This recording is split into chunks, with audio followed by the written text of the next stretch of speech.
Artinya ada perubahan yang luar biasa di dalam komunikasi, di dalam keluarga, mempengaruhi ketangguhan keluarga. Jadi ketangguhan atau ketahanan keluarga ini kan bisa dibangun ketika anggota-anggota keluarganya itu saling punya ikatan. Jadi tidak mempunyai gitu kepedulian dengan yang lainnya.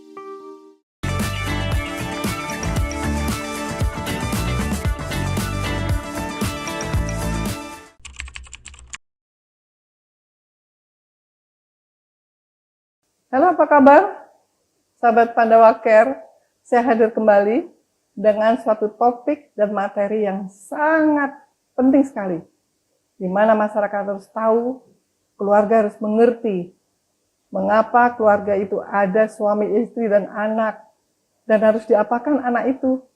Nah, kita akan hadir tamu yang sangat memahami tentang ketangguhan keluarga, ketahanan keluarga.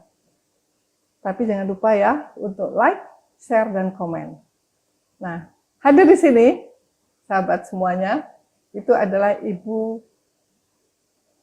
Maria Arfianti. Wah, ini saya lama ini nggak ketemu dengan beliau, dan beliau ini adalah komisioner di Komisi Perlindungan Anak Pornografi tahun 2010 ya Bu ya, sampai 2017. Cukup lama, 2 periode, sahabat. Tentu pengalamannya akan banyak, dan sekarang beliau ada di Komisi Remaja Perempuan dan Keluarga di Majelis Ulama Indonesia sebagai Wakil Sekretaris. Kita ikuti bersama ya, tapi jangan lupa loh selalu untuk like, share, dan komen. Dan kita ikuti sekarang ini dengan Ibu, saya manggilnya akrabnya adalah Ibu Vivi. Kita ikuti. Gimana Bu? Apa kabar Bu? Alhamdulillah sehat. Ya. Terima kasih telah hadir di Pandawa Care. Sama-sama. Dan kita berbagi informasi Ibu yang punya pengalaman bagaimana dengan keluarga, peran keluarga pada anak-anak zaman sekarang ini. Kemudian perkembangan teknologi yang sebegitu cepatnya, dan banyak kasus-kasus tentang anak, tentang keluarga. Bahkan ini keluarga baru 1 minggu menikah sudah bercerai. Ya, itu. Jadi bagaimana ketahanan keluarga ini? Apakah ini memang harus di-manage bersama atau harus bagaimana? Mohon Ibu untuk bisa memberikan suatu pengalamannya dan informasinya buat sahabat-sahabat Pandawa Care di luar sana. Silakan Bu. Baik, terima kasih Bu Titi sudah diundang di Pandawa Care, ini luar biasa. Baik Bapak Ibu sahabat Pandawa Care, kita bicara soal tadi ya, ketahanan keluarga atau ketangguhan keluarga. Jadi ini rupanya sebuah isu yang memang semakin hari semakin dirasa penting gitu ya. Karena apa? Karena sekarang ini zaman teknologi. Seluruh kayaknya hampir seluruh keluarga di Indonesia ya Bu Titi itu sudah punya HP. Sudah punya HP di dalam rumahnya. Anak kecil-kecil juga sudah dipegangin HP. Bahkan mungkin jumlah HP di dalam rumahnya bukan hanya 1. Ya, bapaknya ada HP, ibunya ada HP, anaknya juga ada HP. Artinya ada 3 atau mungkin 4 HP di dalam rumah kita, yang semua HP itu masing-masing dipegang sendiri-sendiri.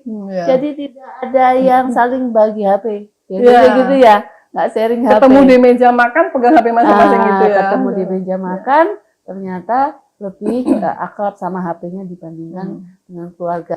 Ternyata ada sebuah survei yang menarik ya, bahwa di mana tahun 1930 hubungan yang paling bagus itu, yang paling sering dilakukan oleh orang-orang itu adalah hubungan di dalam keluarga. Tapi sekarang 2024, berarti sekitar berapa tahun kemudian ya, hampir 1 abad ya, itu ternyata hubungan yang paling sering dilakukan oleh orang itu adalah hubungan di dalam online. Jadi keluarga itu sudah sampai ke peringkat 10.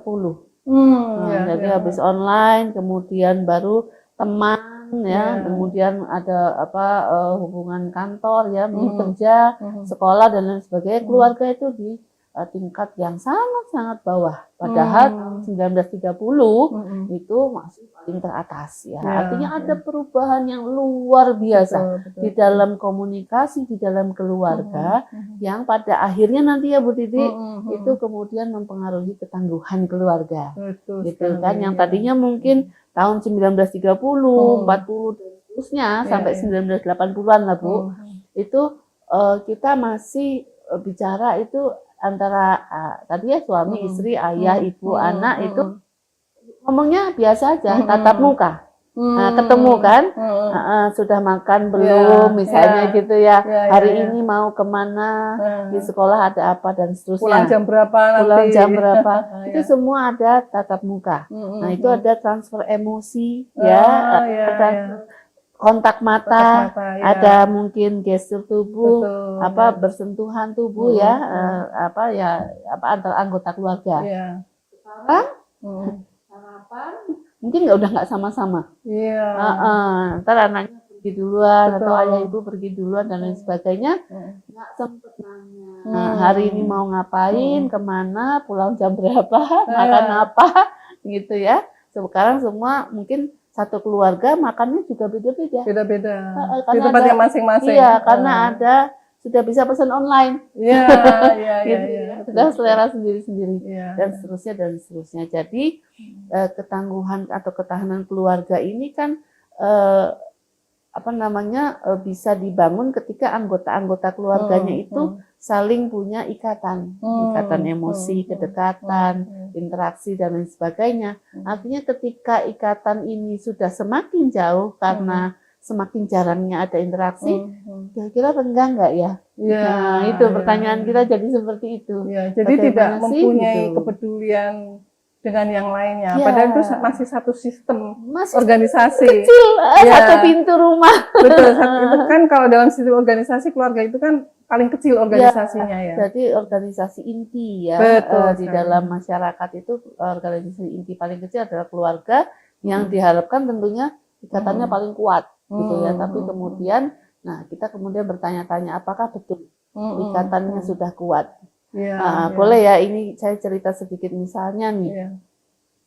Gak apa-apa ya, ini contohnya Ya, agama Islam, boleh. kebetulan kan saya agamanya Islam. Ya. Misalnya kita bertanya soal tauhid ya kepada Oh, anak. iya. Tauhid itu soal ketuhanan. Ya. Bagaimana sih pemahaman kamu tentang Tuhan? Gitu kan. Jadi ternyata begitu ditanya pemahaman tentang Tuhan itu jawabannya berbeda dengan kita waktu-waktu kecil. Jadi sudah lebih sangat logis, sangat rasional. Tuhan itu selalu yang ada, gitu kan. Kemudian beda sekali dengan zaman kita di mana Tuhan dan manusia itu rasanya jauh sekali gitu ya.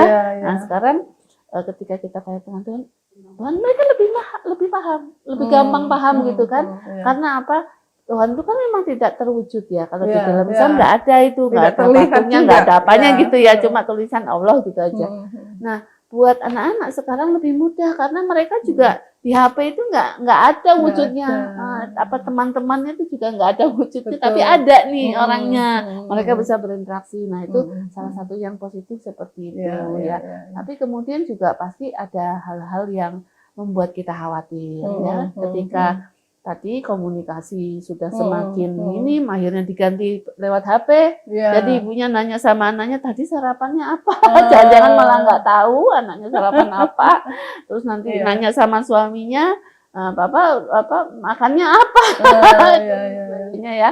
Jadi HP itu akhirnya menjadi salah satu kunci komunikasi yang penting di dalam keluarga. Nah, kalau kemudian kita tidak bisa menggunakan HP dengan bijak, akhirnya tadi HP itu bisa menjauhkan yang dekat, malah mendekatkan yang dan mendapatkan jauh. Informasi yang tidak seharusnya ya. Itu. Jadi informasi apa nih yang dibaca sama anak-anak kita juga nggak tahu. Apa yang dilihat? Mau lihat HP-nya, di-lock pakai sidik jari. Ya, sidik jari nggak bisa buka. Nggak bisa buka. Iya, betul. Saya setuju sekali ya. Jadi interaksi, komunikasi dalam keluarga itu merupakan suatu hal yang sangat penting dan itu harus diwujudkan. Walaupun sudah di teknologi yang semuanya dengan menggunakan teknologi tinggi, semua memiliki handphone, tetapi tetap harus melakukan suatu interaksi antara keluarga. Karena keluarga ini merupakan suatu sistem organisasi yang paling kecil sekali sehingga tetap mempunyai peduli dan mengerti orang tua tentang pengasuhan itu. Kita akan kembali lagi, sahabat Pandawaker, bagaimana pengalaman Bu Vivi untuk mengetahui kasus-kasus dan keluarga sehingga terjadilah yang namanya broken home, kemudian yang menjadi depresi, stres dan sebagainya. Itu disebabkan karena apa? Kita akan ikuti lagi, tapi jangan lupa untuk like, share, komen, dan subscribe.